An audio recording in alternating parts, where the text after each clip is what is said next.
every government and every kind of military operation, every secret service around the world has to be involved. And are you Yeah. telling me that Saddam Hussein wouldn't have blown the whistle on all this just to embarrass the Americans? Of course he would, you know. And any tin pot dictator anywhere in the world could do that. I'm sure that if the aliens are really kind of crash landing in various places, it's not going to be always be America, you know. It just doesn't add up. Yeah, on Go this on, on Ben. that quick point, Chris, actually, we will get into one of the questions later on the idea of credible witnesses. There does seem to be an abundance amount of declassified or intentionally released military personnel footage of UFOs. I'm sure you possibly may have seen Hmm. yourself. And certain people are alluding to the fact that it's geopolitical bluffing, mind games going on as like the reason, and it could be rather than actually pointing to aliens, because it does seem a bit strange that it does seem to be focused on America, doesn't it? It just, the problem is that, I'm not saying we should just take everything that they tell us, as being gospel truth. We know that governments lie to us. We know that they cover stuff up. And I'm sure in the past, I think this has actually been acknowledged now that some of the sightings of UFOs were actually, they were testing secret military projects, and they'd sooner have reports of any sightings that are related to that being dismissed as just being, oh, those UFO nutters, rather than, oh no, guys, yeah, actually, it's fair cop. We were testing our new secret military technology. And so, you know, we have to take what the official story is with a pinch of salt, but we also have to look at the kind of quality of the evidence that's being put forward on the other side. And it just isn't compelling. It doesn't really add up. And the thing with conspiracy theories of all kinds is that they are the perfect example of what a friend of mine, a philosopher called Stephen Law, he refers to this idea of intellectual black holes. And it's basically the notion that there are certain kinds of belief systems that once you're inside them, it's really difficult to get out. And conspiracy theories are like the prime example, because any evidence that seems to count against your conspiracy theory can be dismissed as just being part of the conspiracy. It's been planted there Yeah. by the conspirators. Um, and so at the end of the day, I was kind of trying to let's just cut to the chase. If you've got alien bodies, show them to us. If you've got crashed saucers, show us. I'm willing to kind of, if that happens, amazing. I'm really I'd be a bit scared, as everybody else would be, I suppose, but it'd be absolutely amazing. Scientific breakthrough. We need to know. I'm fascinated by the notion that there's intelligent life out there somewhere, but the evidence that's put forward just doesn't really stand up. And I think there are more plausible alternative explanations for that evidence. So taking this into Rendlesham then, so of course we spoke to Gary Hesseltine last week, and he gave us his perspective. Um, how would you characterize Rendlesham? I think it's a really interesting case. I think it's a damn sight more impressive than Roswell. Hey, come on, the Brits. But you've got an official memo there from an American serviceman and all that kind of stuff to go with it. And I think what makes it a classic is that there's, as with a lot of the classic cases in the world of the paranormal, I don't think there's just a single thing that happened. I think there are a few things that happened just coincidentally around at the same time, and that's what's turned it into this kind of classic case. So, yeah, my account would be that what caused the initial sightings was a meteor. It was seen in other parts of England. It was reported by various people. It definitely did happen. And from the point of view of the American airbase people it was Woodbridge and Bentwaters, wasn't it? Mhm. Um, it would probably look like possibly a plane crashing into Rendlesham Forest. So they see that, they go out to investigate, and they're basically in terrain that they're not that familiar with, certainly at night. I think that I know what Gary would say to the suggestion that, the sightings with the flashing lights and so on was Orford Ness Lighthouse. He'd completely dismissed that. But I'm pretty sure that is what they actually saw. The notion that because they were soldiers, they were military, they would kind of be better observers than most, not necessarily when they're looking at something they're unfamiliar with. And when you think about the kind of conditions that they were operating under, you've got a situation where they're in terrain that they're not that familiar with. They're probably quite stressed because there's something weird happening and they can't figure out what it is. It's at night. There are very few cues to kind of depth and distance and so on and so forth. And it's just kind of so easy to misperceive things in under those kind of circumstances. Um, I mean, and particularly the recording that we've got from Lieutenant Holt, the timing of you can see Hmm. from the comments that he's made when the flash is happening, and it perfectly matches the kind of timing of the flashes from the Orford Ness lighthouse. Now So we did bring this up with Gary, and he conceded that it does match, but he suggested that this match only occurs for a brief period, and that if you continue with the video, sorry, the tape recording, then it stops being in sync essentially. well, I mean, again, I mean, I couldn't comment on that because I haven't actually Sure, listened, sure. and No, I then I understand. did Yeah. the matchup, but it was very striking. And Vince Thurkettle, the forester, he immediately said it was the lighthouse they were looking at. He knows the terrain like the back of his hand. I would kind of give more credence to his view on that than the Sure. Well, and he's local. He's familiar with the terrain. exactly. Yeah, yeah, yeah. And then there's all the kind Also, of, oh, sorry, sorry. Chris. So if I remember correctly as well, I think in the initial reports they do talk about it looking like a meteor and looking like a lighthouse. But again, I could be wrong, but I seem to recall this, that when they're describing the event, these are things that are mentioned. They're not mentioned as in I definitely saw a lighthouse, but they're mentioned as I saw a thing that if I was to call it so, and then obviously over time it's drifted. This is it. I mean, the official memo as well, which was the big thing, because when the News of the World published that memo, and it does describe, and this was just written a couple of days after the guys had been out to investigate, and that describes them seeing a metallic object, and that really what's being described in that memo does sound like your classic idea of a UFO of some sort, and then it maneuvers through the trees and disappears as they approach it. Um, I mean, even the kind of people who were there at the time, their accounts, there's some contradictions there. Like, Penniston said that he actually touched this craft. Well, nobody else who was there saw him touch this craft. It kind of. So there's, what's going on there? The stories have But changed. so sorry, Chris, but talking No, about because there's a very striking part of the story, right? This image of a UFO moving beneath the tree canopy. So you have to, I mean, we've not been to Rendlesham yet, so it's possible that I'm just envisaging the landscape incorrectly. But I've got to imagine a fairly small object to be able to move between trees.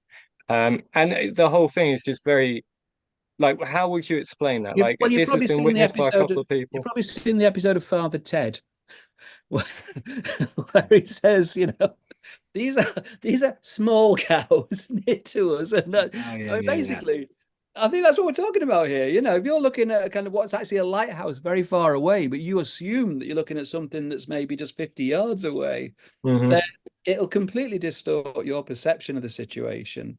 And I mean, they themselves were moving, and so you've got parallax effects and all kinds of stuff going on.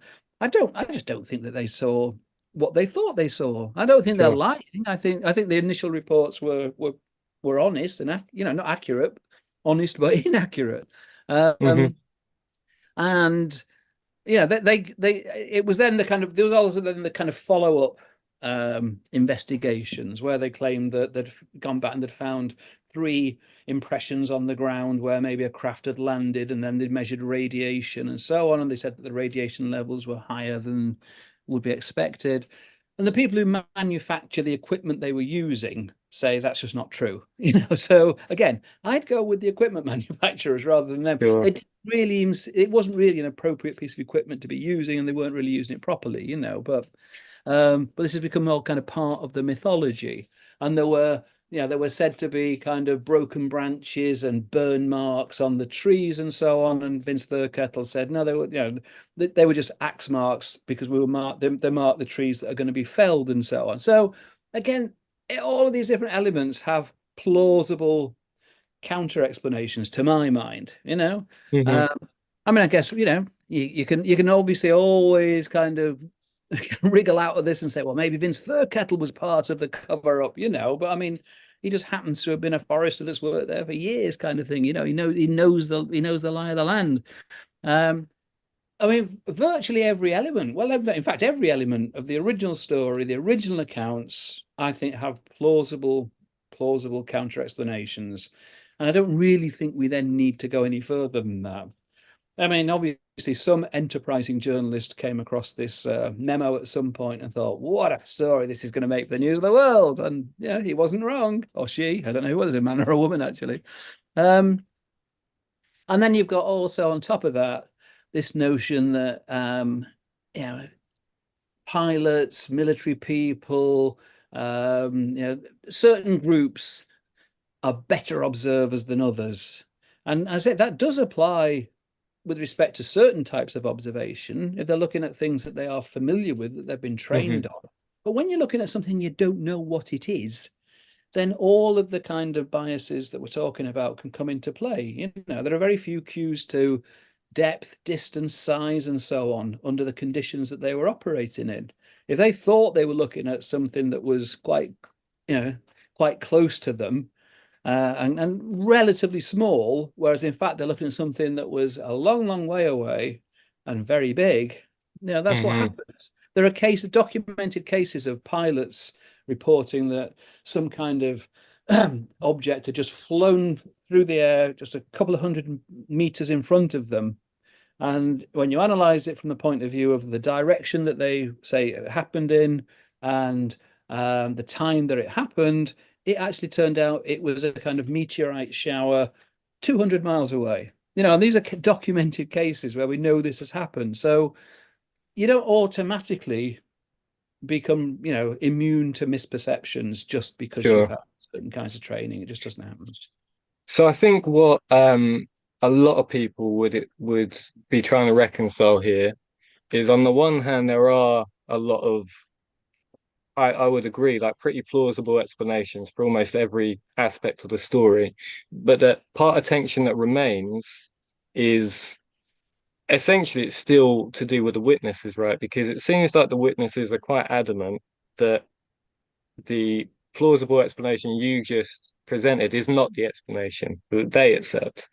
So while it's true as well that everyone's fallible, what do you think explains this kind of discrepancy between what they feel like they experienced and like is this maybe this is where psychology comes into it more so? Well, again, as you know, my preference is to rely on those kind of early reports. I think they're the most likely to be the most accurate and the most kind of trustworthy.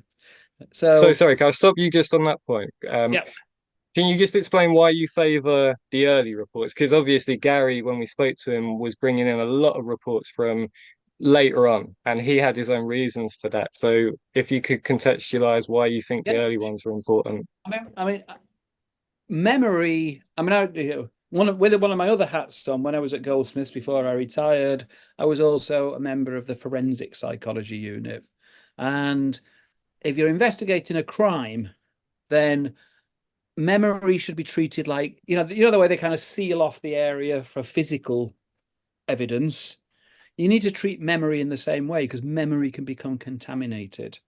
Okay, so you've got a situation where we know that memories fade over time. They also become distorted over time. That's why I trust the early reports more than the later stuff. And that's just with respect to the people who are, as far as they're aware, giving true accounts, the sincere people. You've also got the problem of people jumping on the bandwagon. Because let's face it, if you can convince people that, oh, I was there that night and I saw this and I saw that, then you might get a book deal. You certainly might, get onto daytime TV, etc., etc., etc. So, we know that sometimes people make mistakes, and sometimes people just make shit up. That's this human nature. That's what happens. Yeah. And so is that they're the reasons that I would trust the early reports more than the later reports. Hmm. Um, I mean, the later reports become more and more bizarre and extreme as well. And again, you've got this thing that you can always come up with, if somebody tries to debunk it, like Ian Ridpath being the man here who's kind of done the best job, I think, on Rendlesham. But if you can then you've got time to kind of think, well, we can counter that explanation by saying, well, it was all part of some sort of cover up, or whatever. And it just doesn't get anywhere, as far as I'm concerned. So I prefer to trust those early reports from the people who were there at the time, before the memories have had time to change. I mean, there have been studies, for example, I can give you one concrete example. There's lots of others. There was a nice study, well, say nice study. There was a study that was done of eyewitness accounts of a sniper attack at a school in America. They wanted to look at the accuracy of the accounts from the kids who were there at the time. But what they also found was that kids who weren't even in school that day were also giving eyewitness accounts as if they Wow. were, you know. And it's that kind of whole thing that we know that false memories can occur. We know, I mean, for example, if you carry out experiments where you get people to imagine stuff that they initially say never happened, but you come up with some pretext to get them to imagine that it happened, and then a few weeks later you ask them again if it really did happen, they're more likely to say that it did. If they imagine what they're doing, memory is a constructive, or more accurately, a reconstructive process. Every time you remember something, you are putting it together on the basis of certain memory traces that are more or less accurate, and other bits that you're just filling in unconsciously without realizing you're doing it, maybe incorporating other bits of information you've picked up from elsewhere. You're not aware of doing this, and then the next time you remember it, you're just as likely to be remembering your reconstructive You're, version of the previous yeah. time, and you get these distortions as time goes on. And we know that this has happened. Anybody that studies memory will tell you that this happens. So again, trust the earlier versions. Have more faith in them. People do end up distorting, and stories get better with the retelling. Better and better with the retelling. And that, again, it's just human nature. It's not people trying to bullshit you. It's the way Hmm. they genuinely remember it, but it's changed from what really happened originally. So, let me put to you a scenario and see if this speaks to what you think happened at Rendlesham. So you've got the first night. Hmm. Um, Weird things are seen in the sky.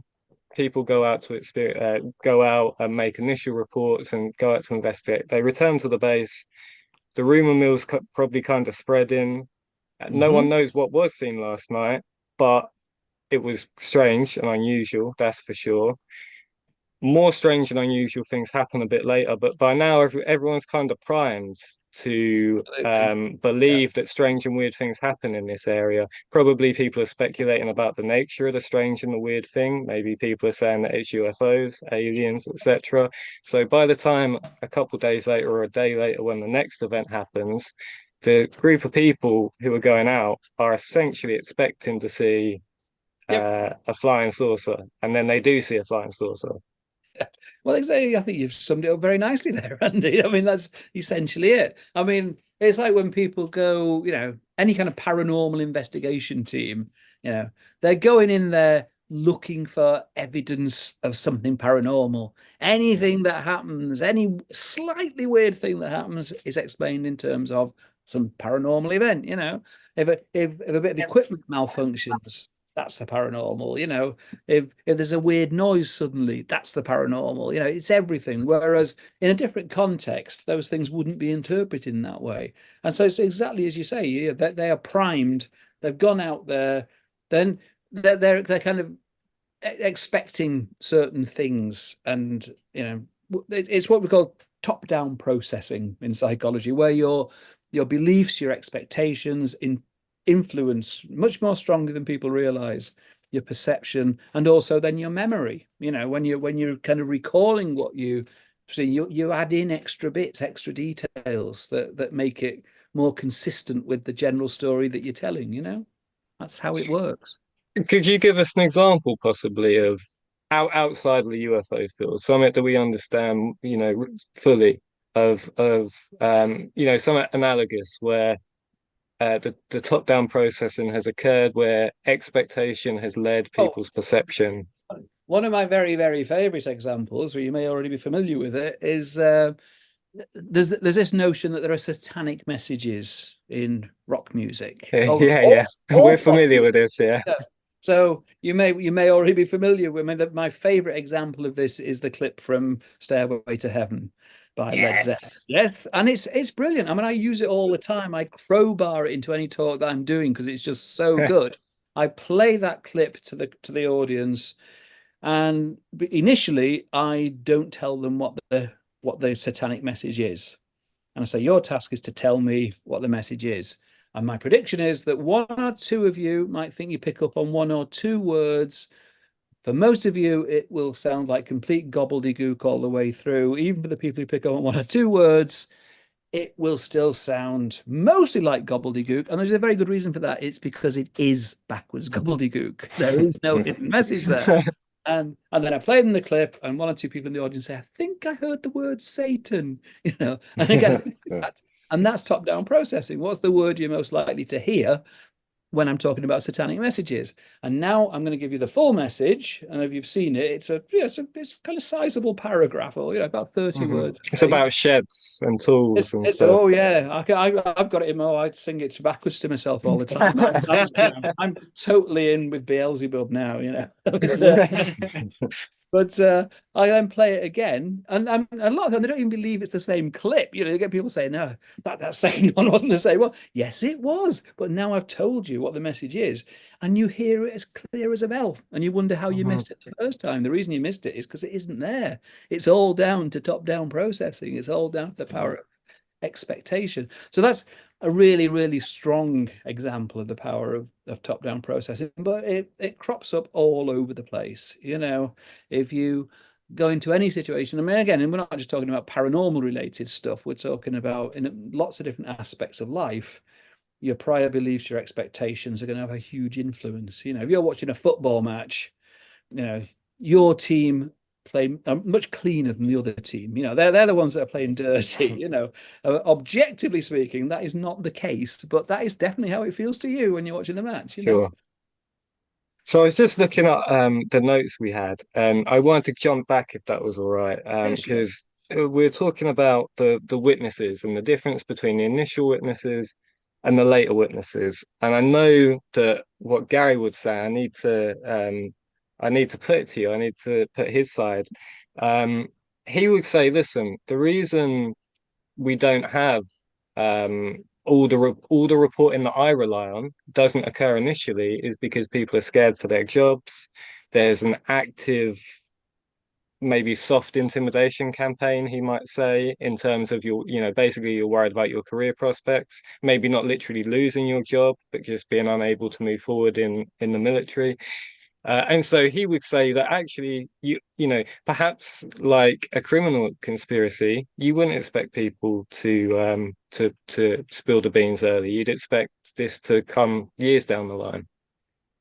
I think that's a good point. And I think he's absolutely right. I mean, people do know that if they say, I mean, like Lieutenant Holt, I think he's suffered as a result of coming out with what he's come out with, which is why I don't think he's part of any cover up, by the way, but yes, no, I mean, I would kind of accept that would be the case, that people would be very, very wary of actually saying this stuff. A lot of the time, like I say, those people are actually sincere. Mhm. They're not necessarily lying. I'd say some of the people who come along later, when suddenly it's become a big case and people are writing books about it, and then they claim that they were there and so on, I'd be a lot more wary about how honest those people are. But the initial kind of witnesses, I think, are doing their best to give an honest account of what they think they experienced. But they might, at the time, be reluctant to do so. But then Sure. you've got that whole problem then, that if they don't actually talk about it until maybe 20, 30, 40 years later, we know that memory works in a way that we kind of misremember things get distorted and so on. So, we've got that problem, that kind of issue there to deal with. But I think I can take Gary's point on that one. Yeah, people Hmm. are wary about talking about weird experiences they've had because they know that people are going to kind of think, oh, basically people are going to think they're crazy, and Yeah, that's yeah. unfair because that's not the case, but that is how they are quite likely to be perceived. So yeah, I But I take think that's yeah. that. I think that's a very fair answer. Like, it you can understand why people would be reluctant to come forward. Yeah, And absolutely. I've tend to agree that all the witness testimony I've looked at for the most part feels pretty sincere, with the maybe with the exception of I forget his name, but the officer who claims to have touched Yeah, yeah, Priester. the ship. And I Yeah. think since then he's also claimed, someone was telling me that He's he downloading stuff. he's like downloaded binary Yeah, code from that the was quite symbol. interesting. Yeah. He forgot about it for 20 years. Oh, Yeah, it right. took 20 years, but he downloaded binary code from it. Oh, well, fair enough. And what did the binary code tell him? I mean, well, There was a quite generic anticlimactic interpretation of the binary code as well. It wasn't like anything uber profound that you would but expect yeah. potentially Egypt from that. and all that stuff, Oh, pyramid well. Yeah. locations.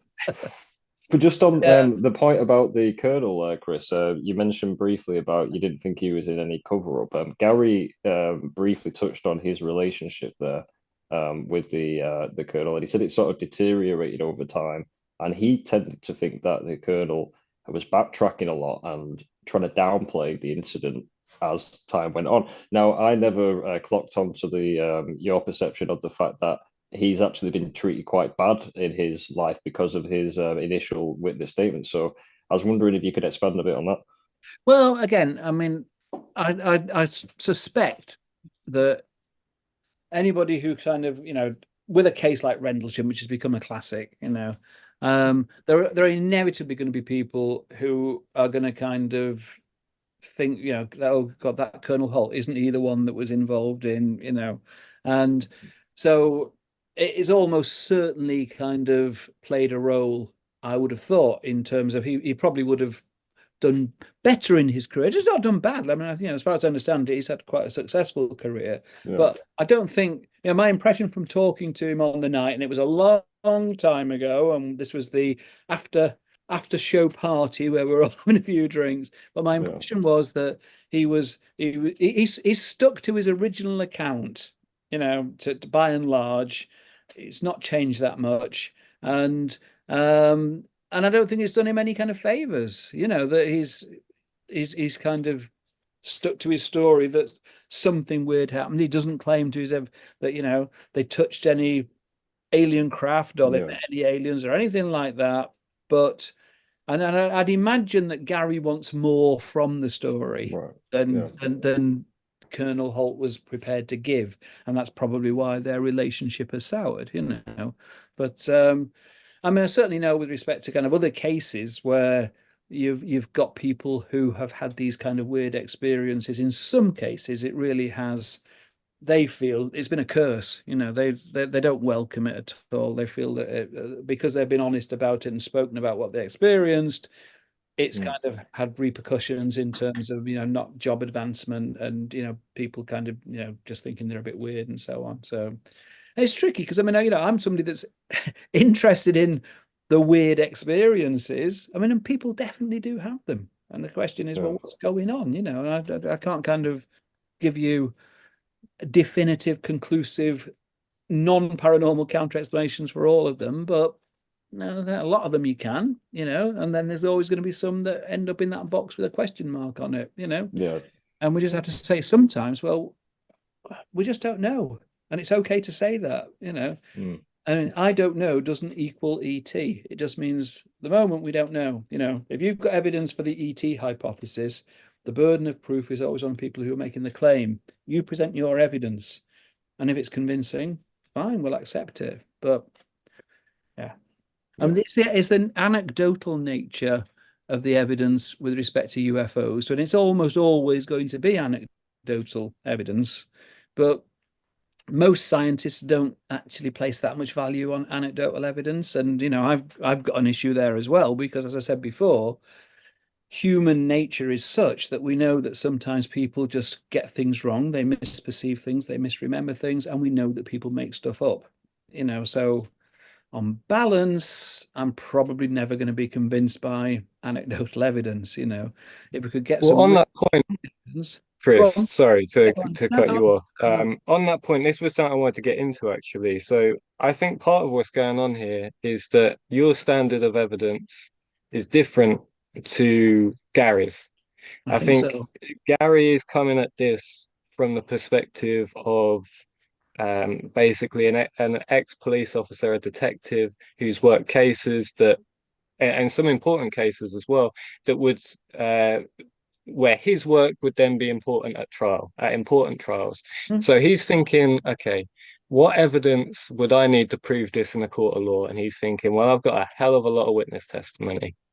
And on top of that, he's got some other little bit, you know, the memo. Yeah. There's other, and no one's really disputing that something happened that night. So there's, and he has an explanation that he thinks works. So he's thinking it through from that perspective. If I laid everything out in a court of law, I would convince a lot of reasonable people.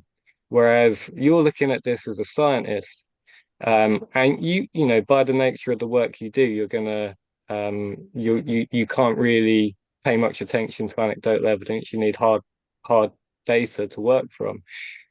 But is there an argument to be made that by the very nature of these types of topics, like, so there's a reason why, for example, we don't use the scientific method in court cases, right?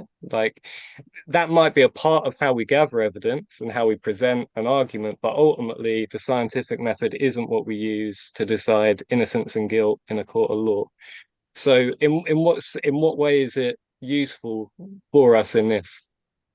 Well, again, I mean, I actually do work as an expert witness in a lot of criminal cases, particularly those where there might be allegations of childhood sexual abuse that might be based on false memories. You know, so I'm used to the way that the kind of, you know, the court system works and so on. I mean, and obviously not all countries have the system that we have here and they have in the States, of this adversarial system.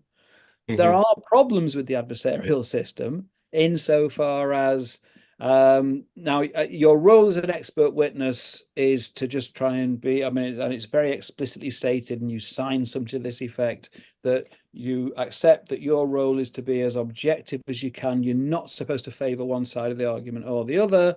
I was very pleased recently that I actually had reason to kind of look back at the cases I'd done, and then about half of them, I ended up saying that I thought that there was, you know, there was some evidence to suggest that these allegations might be based on false memories, and that's as far as you can ever go. But in a Mhm. lot of, I'm saying that I couldn't see any particular red flags to suggest that these were allegations were based on false memories. Doesn't mean that they were, doesn't mean that they weren't, you know, but I couldn't see any of the kind of typical red flags that I would look for. But the role of the expert witness is to try and be as objective as you can, even though I'm, you know, I'm usually kind of employed by the defense in these cases, you know. If you have a situation, I mean, and we know that this happens, I'm not saying that this happens with respect particularly to Gary, but we know that sometimes the police go into investigating cases and certain lines of evidence are not followed up, which might have actually, you know, helped the other side in the case. I mean, we've got the Stephen Lawrence case in the news again recently, and there's a lot of other examples like that. Now, not all, you know, not all coppers are bent, you know, but we know that some of them are. Yeah, sure. So if you go into it with the mindset of all, you know, what I'm trying to do now is just prove my case at all costs, I wouldn't have said that's the best approach when actually you're trying to establish the truth. And whereas in science, you are supposed to be, I'm not saying that we can do this because we're all human and we all have biases and, you know, we all want to be right, all of us. But to the extent that you can, you're trying to be as objective as you can manage, or at least that's what you should be doing. That's what you should be aiming for. And I think that that is a real difference between, say, my approach and Gary's approach. You've got to look at the evidence, ideally, that not only supports your case, but also gives serious consideration to the evidence that might count against it, and assess how strong that evidence is. Whereas, I mean, my impression of Gary is that he's not doing that. He's paid. We are the single most pervasive cognitive bias that we all suffer from is confirmation bias. We have a tendency to pay more attention to evidence that supports either what we already believe or what we'd like to be true, and to think of reasons why we don't have to take much notice of any evidence that seems to count against it. We either just don't even notice the evidence in the first place, or we can think of reasons why we can ignore it, and downplay it. And I think, I would hope that most kind of scientists and certainly psychologists are aware of those biases and try to at least take them into account. And as I say, we're only human, and so I'm sure that I'm sure you could point to instances where confirmation bias has clouded my judgment as it might anybody else's. But that's the ideal that you're aiming for. Don't think it's necessarily the ideal that Gary would be aiming for. I think he would be aiming to prove the ET hypothesis, and that's not what I'm about. What you're saying is sort of like or your argument is that the shortcoming of Gary's approach is he's just making a case for the prosecution here, basically. He's just trying to prove this one thing, and that, there's some value in that in a court of law where another side is working the defense. But if you're just trying to find the truth of something privately, or present a case to a wider public, maybe it's not the best approach. I think you've summed it up quite nicely there. Yeah, that's exactly right. Yeah. So if it's all right with you, I realise we've already taken a bit of your time, but if you're happy to, I'd like to just broaden up the topic a little bit. Sure. Okay. So first of all, let's look at belief. What is very broad? I said broaden. A small topic like belief. Let's just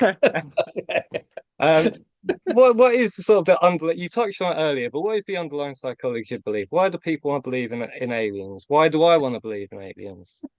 Oh yeah, I mean, again, people often kind of throw this at kind of skeptics, kind of how arrogant that you think we're the only intelligent life in the universe. Well, as it happens, I don't.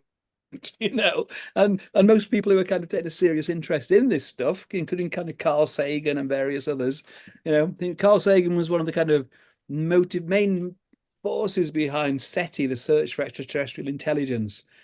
But and that's the idea that if we're going to make contact with aliens, it's probably going to be via radio waves or some other part of the electromagnetic spectrum. So can I just pause you on SETI? Because with my like more UFO-y kind of friends, this is a topic that comes up from time to time, and they'll say that SETI achieved its goal in, I think, about the early 90s. They got the wow signal. Yeah, I'm sure you're familiar. One wow signal. Yeah, and nobody knows what the explanation is, including me. And again, it's just wow. So the argument goes like this. I think the scientists will say, look, one signal does not extraterrestrial civilization make.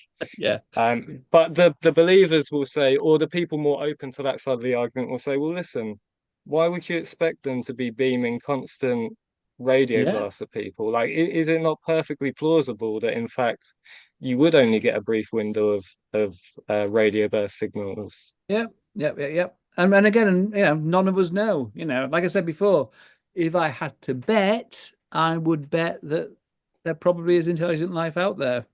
But we don't know. I mean, you've got obviously kind of the famous Drake equation where, and it's just a set of guesstimates basically. And a lot of them have gone in the direction, I would say, of making it more likely that there is intelligent life out there. We've realized there's a lot of stars that do have planets and blah blah blah blah. But we don't know. And you've got the famous Fermi paradox. Why, if they're out there, why can't we hear them? And people come up with various explanations as to why that might be. And as I say, I mean, as someone who's always been fascinated with this stuff, I love science fiction. I was fascinated. I used to be a believer, by the way, as well.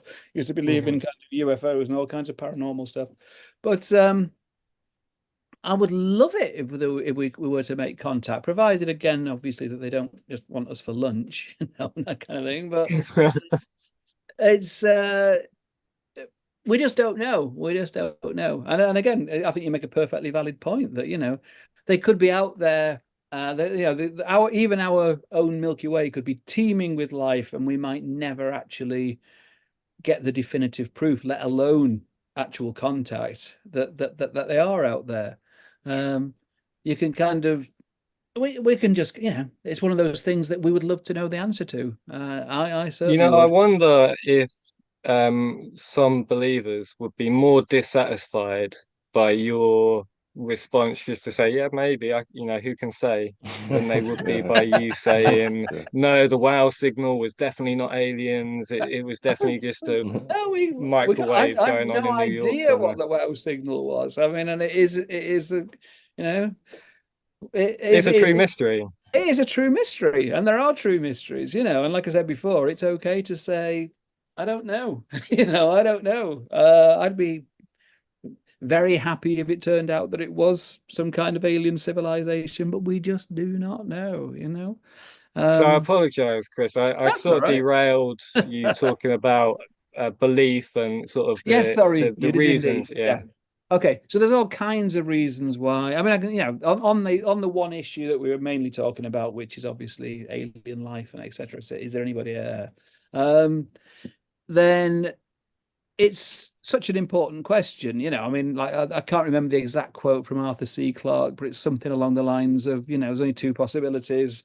Either we are alone in the universe or we're not. And I don't know which of those two is the more terrifying, and we just want to know that because it tells us something about our place in the universe. And most curious people would be interested in that. When it comes to kind of more broadly paranormal stuff, then there are all kinds of different factors that kind of lead into, I used to do a kind of like 20-hour lecture course on this stuff, so I can't kind of boil it all down into 12 words.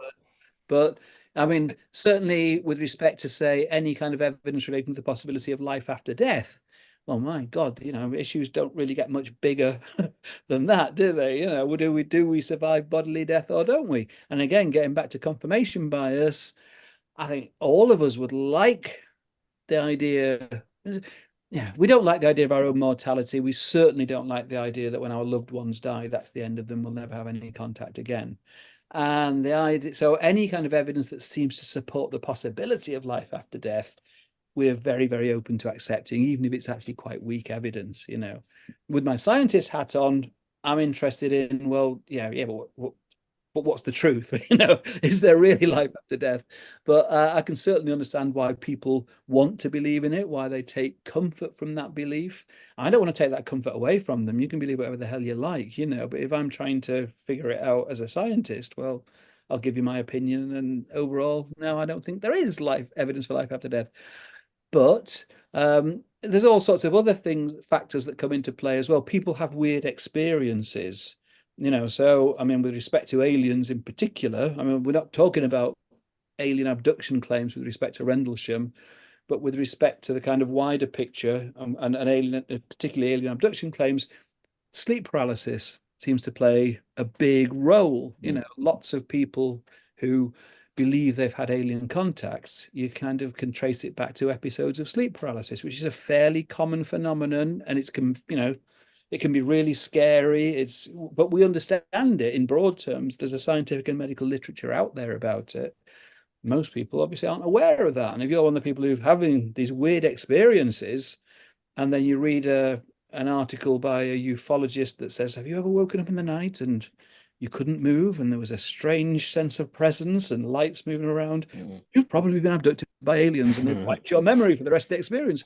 It gives you an explanation, and then you go for hypnotic regression and you end up with a full detailed memory, So people have weird experiences and that feeds into all this sort of stuff. And then there's the whole kind of general cultural acceptance of certain ideas and, so on and so forth. So, yeah, as I say, there are so many reasons why people might end up believing in the paranormal. A lot of them based on cognitive biases that we all have, which I think you can make a strong case we've ended up with for evolutionary reasons, because we rely on what's sometimes called system one thinking more than we realize. That's the kind of intuition, if you like. It's quick, it's effortless. We're not even consciously aware of the fact that we're using it.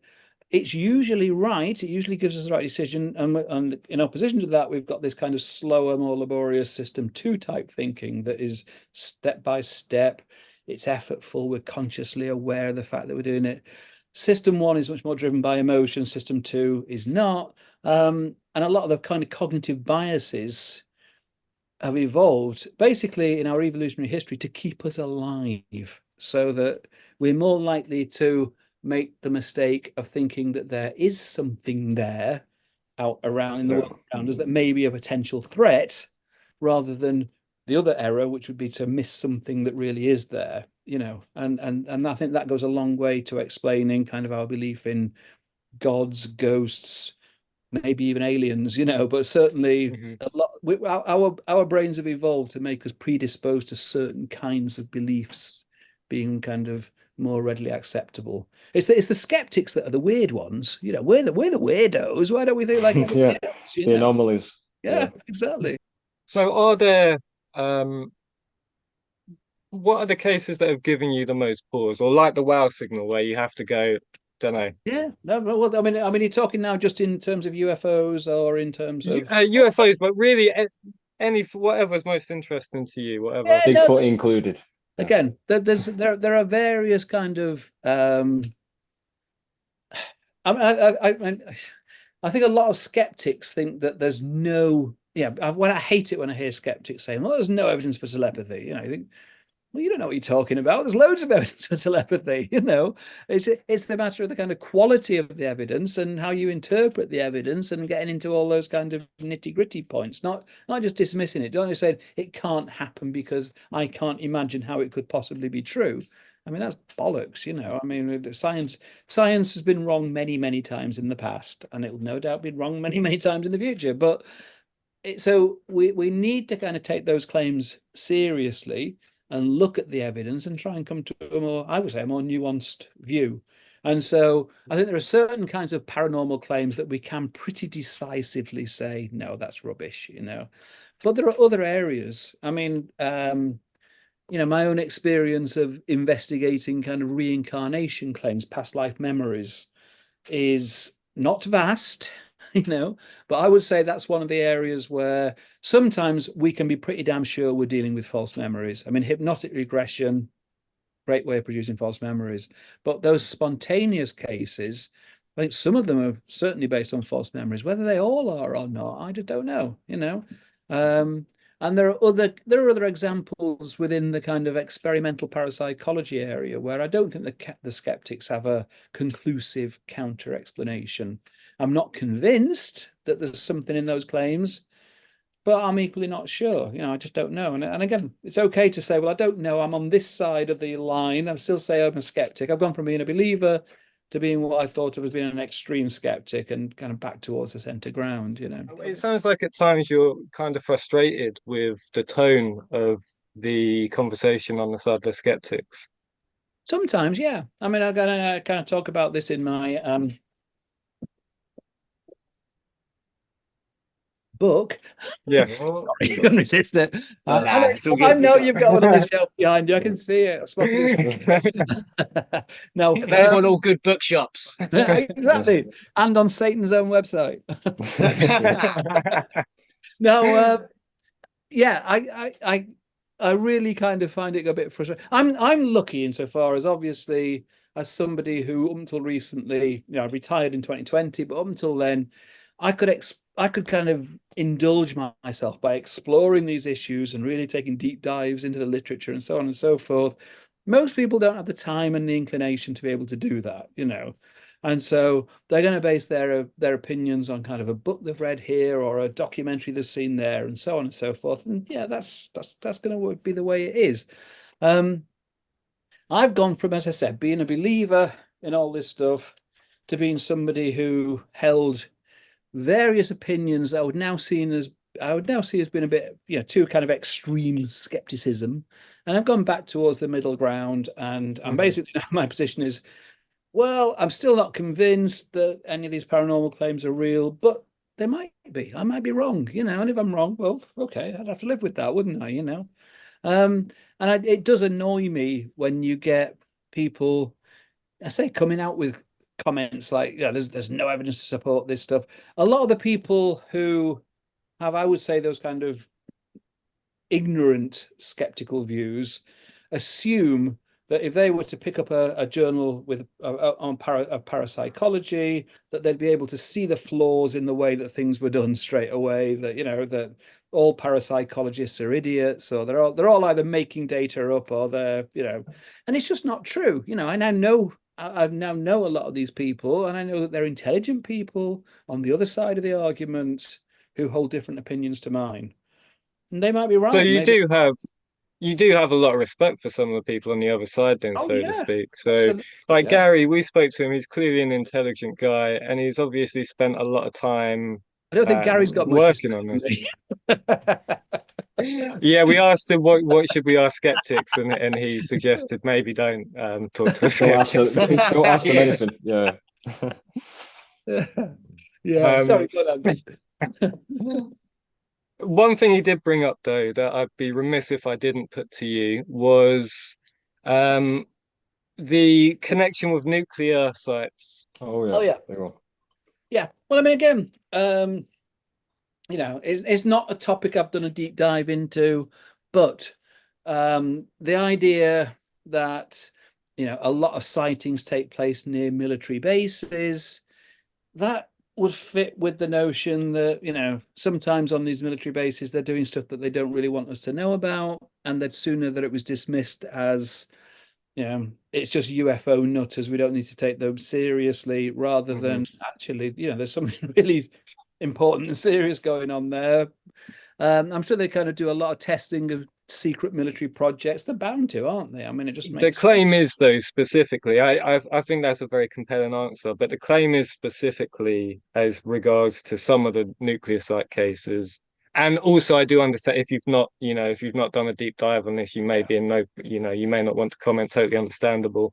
But the claim is that they've actually, in some cases, turned off, Oh disabled yeah, no, I've come across nuclear. those cases. There's a very good documentary. I think it's on Amazon Prime at the moment, called it might be Netflix, but I think it's Amazon Prime, called the UFO movie They Don't Want You to See.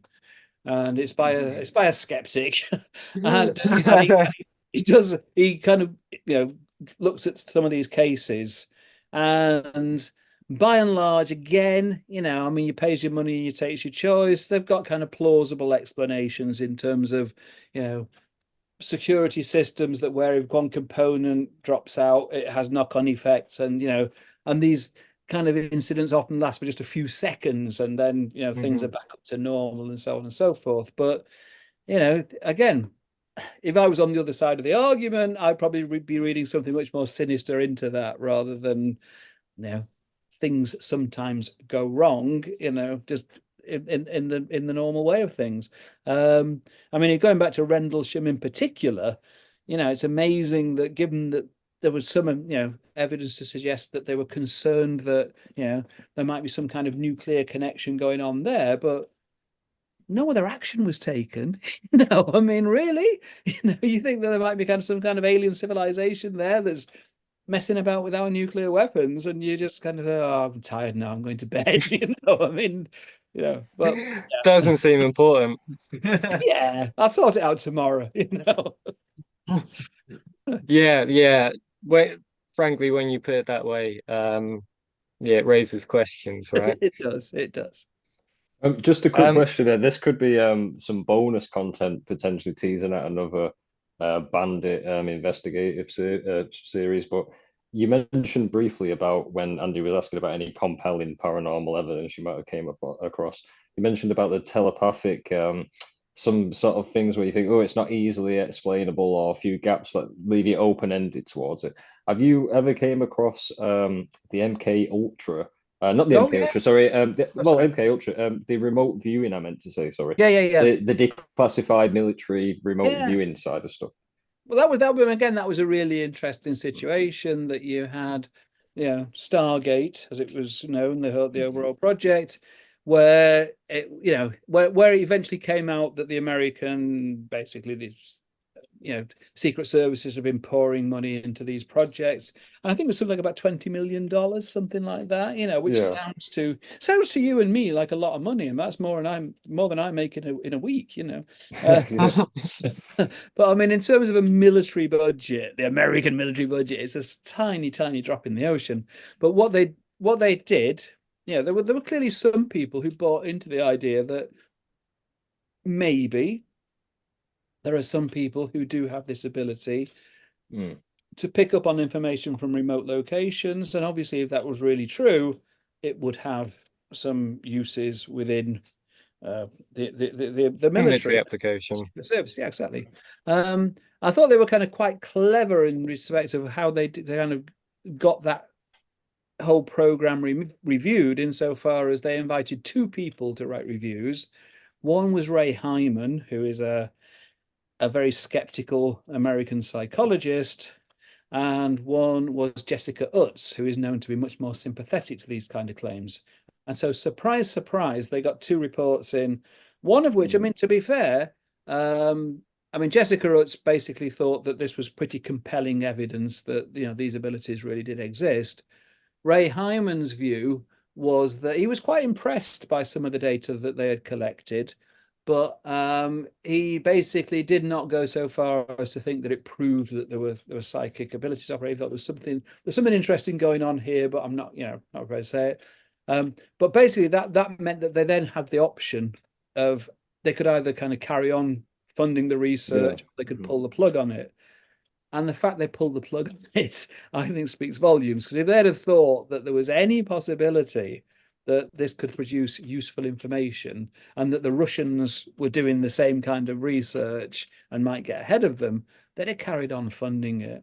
Now, I mean, subsequently, there are other reasons to be a bit dubious, a bit doubtful about some of the results that were coming, that came from that project, because of the nature of it. It was all very top secret. So you didn't get the usual kind of peer review of the research, being sent out to independent experts to assess, and so on and so forth. A friend of mine, Richard Wiseman, tried to replicate one of the studies from the Stargate project, and realized that actually there was a flaw in the design that meant that there could have been some information leakage that should have been ruled out. And he got in touch with the guys who were in charge, and they said, "Oh, right, yeah, no, you're right. No, actually, we didn't do it that way. We did it this way." And they gave him a second methodology, and they said, "Yeah, well, hang on. If you did it this way, then there's a problem here." Oh no, we didn't do it that way. We did it this way. They went through 5 different kind of versions of how they'd done it till they finally ended up on one. They said, "No, this is the way we really did it." But it kind of undermines your faith a little bit, A little bit. A little bit, yeah. I mean, and obviously, as a skeptic, I'm familiar with all those kind of weaknesses in the research. Whether it was any worse than any other kind of research that's being done, you could argue about, But I say, overall, on balance, I'm not convinced, but I could be convinced, I mean, if the parapsychologist came up with a really replicable, robust phenomenon that you could stand a reasonable chance of replicating yourself, if you or I were to set up a study and try and do it. And I've spent a lot of time over the years trying to replicate these effects. And I can James Randi that used to do loads, didn't he, exactly, as well? yeah. And I've done the same stuff. Randy's $1 million prize. He used to insist that claimants did a preliminary test carried out by somebody that he knew and trusted before they could go for the formal $1 million challenge. So we ended up doing a lot of those preliminaries, and of course they never passed the preliminary tests, so which meant that Randy didn't get to the any show. work, they didn't get that far. But we would work out in detail how we were going to test it with the claimant, and we'd try and be as fair as possible. And they'd sign something in advance to say it was a fair test, and we'd run the study, and then they'd fail, and then they'd decide it wasn't a fair test after all. And that just happened time and time and time again, you know. So overall, yeah, I'm still a skeptic. But when you get this tricky back and forth where, you know, if you speak to the hardcore believers, that they'll just say that no, like people did prove paranormal, like people did pass the Randy test. He would just reject them every time. no, they didn't. They didn't. They never did. I mean, I know that they say this. I mean, you know, because I work closely with Randy in designing these tests. And yeah, okay, he could be a grumpy old bugger, no doubt at all about that. You know, if he liked you, you were fine. But you know, and obviously he didn't really like many people on the other side of the debate. Whereas we'd always try to be nice and friendly even to them. You know, but no, but he'd bend over backwards to try and accommodate any requirements they had for a test. And there'd be endless emails flying about this aspect of the protocol and this aspect of the protocol. And no, it's just bullshit to say that, you know, oh, people passed the test and he denied it. No, they didn't. I mean, So how did the only you? test I saw was passed was the April Fool's one. I think. Have you seen that Yeah. that viral video? Yeah. Yeah. I've not seen the video. Send me a link. Yeah, I have to say you link. Yeah, Yeah. please do. Sorry, go on, Andy. One of the other things I wanted to ask about, and then maybe I'll end up circling back, was the because we talked about it earlier actually before we were recording. It was the David Grush Inspector Intelligence Community Inspector General issue. So for a lot of people in places like UFO Reddit, this is an extremely compelling part of the case. Can you speak to that at all? Is it compelling to you that the inspector? I may be using the incorrect term, so apologies, but I No, think we that's know all who right. we're talking about. Yeah. No, I mean, it really wasn't. Yeah. I mean, it all seemed to be, to me, from the word go, it was all hearsay. You know, it was all, I've spoken to people who've seen this. I've spoken to people who've done this. And yeah, and you think, yeah, but where are those people? Can they just not present the evidence directly to us and then we can assess it?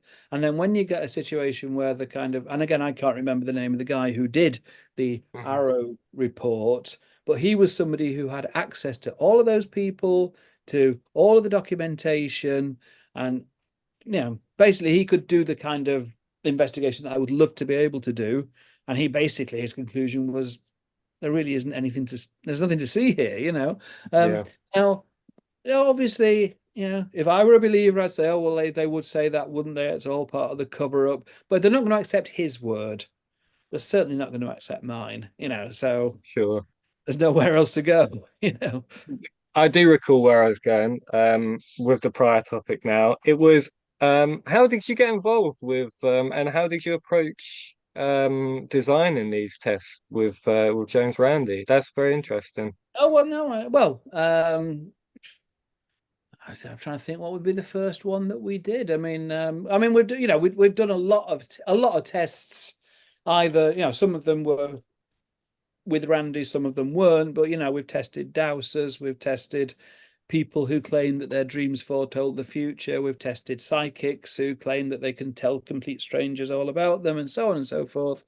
And you know, we put a lot of time and effort into testing these claims, which is why sometimes I get a little bit pissed off with people who say, oh, skeptics are so closed-minded, you know, you won't open your eyes. And I'm thinking, I've put loads of time and effort into directly trying to test these claims, and nothing's ever, none of the results have ever come out kind of supporting what you're saying is the truth, you know.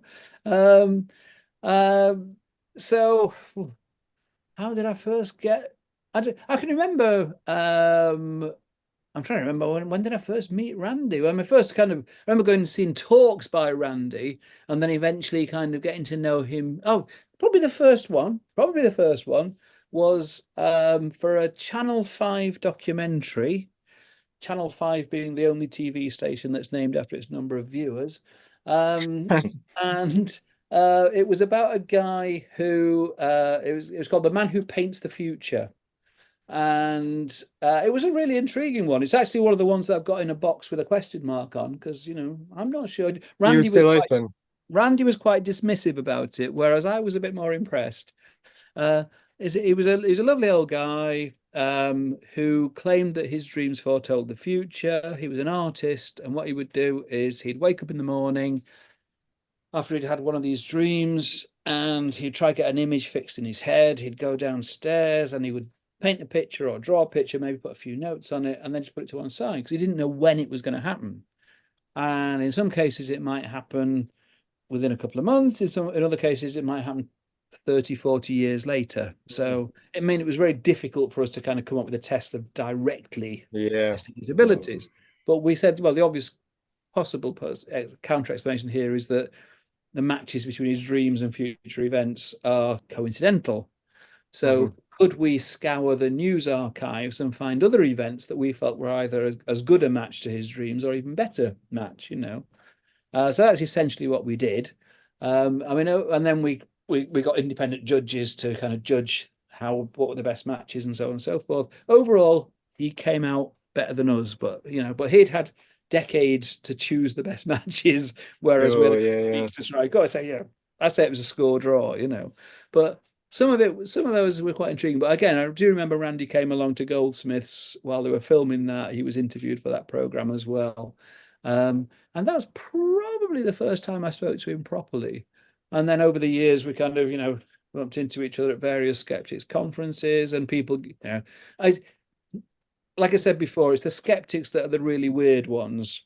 And so we all tend to know each other, So he would know that there were people in the UK who had the skills to test these things properly. And so the James Randi Educational Foundation would sometimes get in touch with us and say, we've got a claimant, lives in the UK, can you do the preliminary test? And more often than not, we'd say yes, and we'd then go and do it.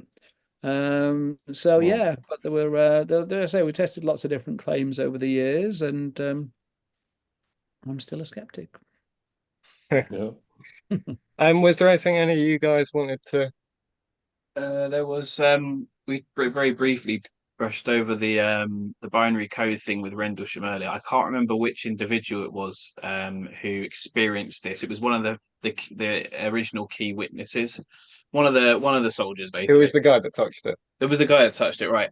Was that Peniston? But basically, I was yeah. So I was just gonna open that up into the broader sense. Have you ever found any examples of this whole downloading thing ever having any credence whatsoever? I don't even mean like legitimately coming from aliens or anything like that, but did you ever find a psychological reason why these people were doing that sort of thing? There's people like Gary Nolan and stuff who have all these experiences, and they're sort of making it out like they've been chosen, all that sort of thing. I was just wondering what your take on those people were in general. I mean, again, I don't know the details of this case. This claim about the downloading of the binary code and all that kind of stuff. What I do know is that one of the kind of reasons that we are so successful as a species is that we're very good at kind of seeing patterns and meaning in what's going on around us. And sometimes we overplay that and we see meaning and it's not really there. We're reading it into random processes. Now, I don't know if that's relevant to this downloading of binary codes or so on. I'd have to look at that specifically. I mean, it did make me think. I mean, you've heard of the Bible code?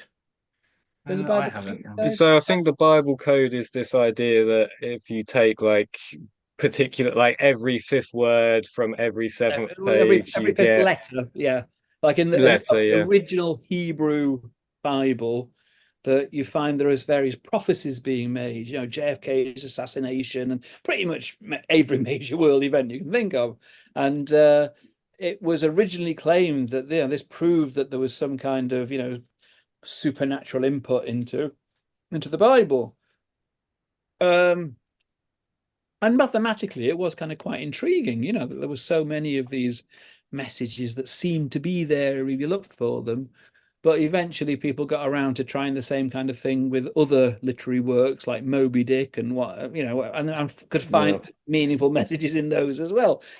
I've got a whole talk which I'll be doing in Sheffield quite soon, on hidden messages Excellent. that aren't really there, including the Led Zepp that we were talking about earlier. But this, I mean, it's, as I say, on the one hand, it's a really, really positive thing. It's the basis of all kind of scientific breakthroughs that we spot things, connections, we make, we see meaning. But sometimes we see it when it just actually isn't really there. And that's where you kind of go down the rabbit hole for conspiracy theories and hidden messages and all of this sort of stuff, And now, again, I don't know if that's relevant to the binary code thing, because I'm not familiar with the details of that one, but I imagine it probably could be.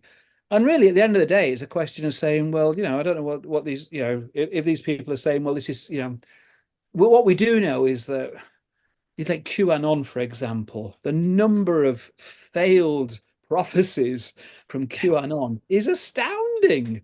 And yet people carry on believing it, I mean, and the last time I looked on Wikipedia, it said, I think there was something like 17 examples, of this is going to happen on this date, and then it doesn't. But they just make nothing seems to beat The Simpsons, does it? Well, exactly. It's the The best watching Simpsons has got a television. really good track record on this. Yeah, I mean, but apparently, sorry to cut you off. Tom, you mentioned about the binary code. It was Sergeant Jim Penniston who gave that testimony, and apparently the quote, the interpretation of the binary code was exploration of humanity, continuous for planetary advance, eyes of your eyes, origin year 8100. So that was the translation from the binary code, and then also it had coordinates that pointed to apparently the Maya city in Belize, and then the great. Well, you would obviously assume it's got to be the Pyramid of Egypt as well. That they put on. I mean, it would be an insult if they left all the stuff they built. They're marking down all the different building projects they did. Literally, there's about 5 other coordinates. Yeah, they've got a digital library of that, then no doubt. Yeah, this is patterns on it. They're trying to make them. If you look at the kind of like the writings of Nostradamus, I mean, if people haven't ever kind of really taken the trouble to look at the writings of Nostradamus, you kind of think that, he was predicting things, saying this would happen in this year, and this would happen. It's not like that at all. You look at it, and it's like, you guys are a bit too young to remember Twin Peaks, but it makes about as much sense as Twin Peaks. Hey, brilliant! A very nerdy girlfriend. Fabulous series. Good fun. But I mean, it was just so kind of, I mean, and nobody ever actually makes predictions with the writings of Nostradamus. It's always retrodictions. After something's happened, you find something in Nostradamus that says, "Oh, that's what he was writing about here," But I mean, and what use is a prophecy that only becomes clear after the events happen? Exactly, not a lot, Yeah. But I realise we're sort of we're coming to the end of the meeting time. I really appreciate the time you've given us, Professor French. So maybe if we could finish on one question, and then if there's anything you wanted to add at the end.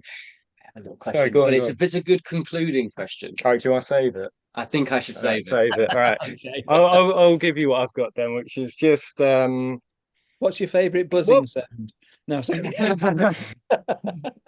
we can get into that if you want, but no, it was actually what should we be aware of? Like, when we're going to spend a little bit of time in Rendlesham, what should we think about when we're there? What should we be mindful of? I think I told you about my experience, didn't I, of going to Rendlesham? I told you about this. I must have done, yeah. And it's a magical place. It was wonderful. It was one of my favourite memories. Are you going to be going? Sorry, what was your experience, just for other people watching? I can't remember who suggested it. I can't remember how the idea arose, but we decided we were going to go on a tour of Rendlesham Forest, and so we all we drove down in a van. It was all very Scooby-Doo, and met up in this local pub. And it was really kind of interesting because the moment we walked through the door, it was a bit like, the moment in the Westerns when the baddie walks into the and the piano stops and they all turn around and look, because they all assumed that, what's he doing here? Why is he here? I didn't know at the time that Channel 4 had done a hoax for a different for a program a couple of weeks before, where they'd built an artificial UFO to see if they could fool people. It was the people who did the special effects of Bond movies. And, they'd done this interesting program about it all. I knew nothing about this, but they all assumed that this must be some kind of connection with that and that I was in on it, so they were all very deeply suspicious of me. But anyway, it was great fun. We just kind of went and walked around, and we were, with this guide. I can't remember her name. Was it the Brenda name occurs to me, but I think I might have made that up. I can't remember. Whoever it was somebody who has been involved in Rendlesham for years, and really, apparently, when somebody told her, Chris French is here, she said, oh, well, that's it then. Nothing will happen tonight. as if this intergalactic fleet are gliding across and they go, oh, turn back, lads. Chris French is there.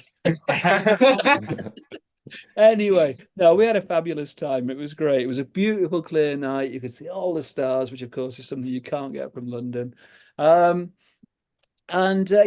was. I mean, and it wasn't. It wasn't just people talking about the Rendlesham incident.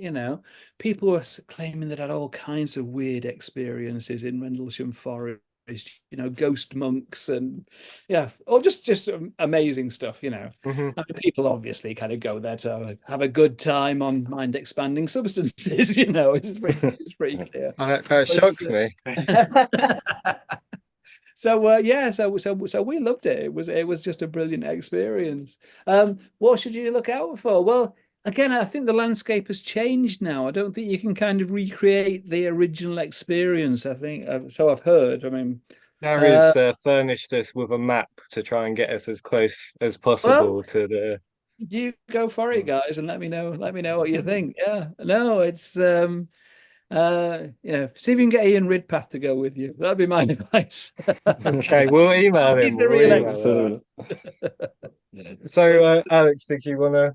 Yeah, so it's just a really fun question because despite chatting with you, which has been a great fun, you haven't beaten us down to not go to Rendlesham. Yeah, so go. You definitely should go. This could be just a no from you, literally. But because is there anything you think we could do to enhance our chances of inciting the paranormal? Well, if you were to listen to the people on the other side of the debate, then you've got to just think positive thoughts. You just got to go in there open-minded, expecting it to happen, letting it happen.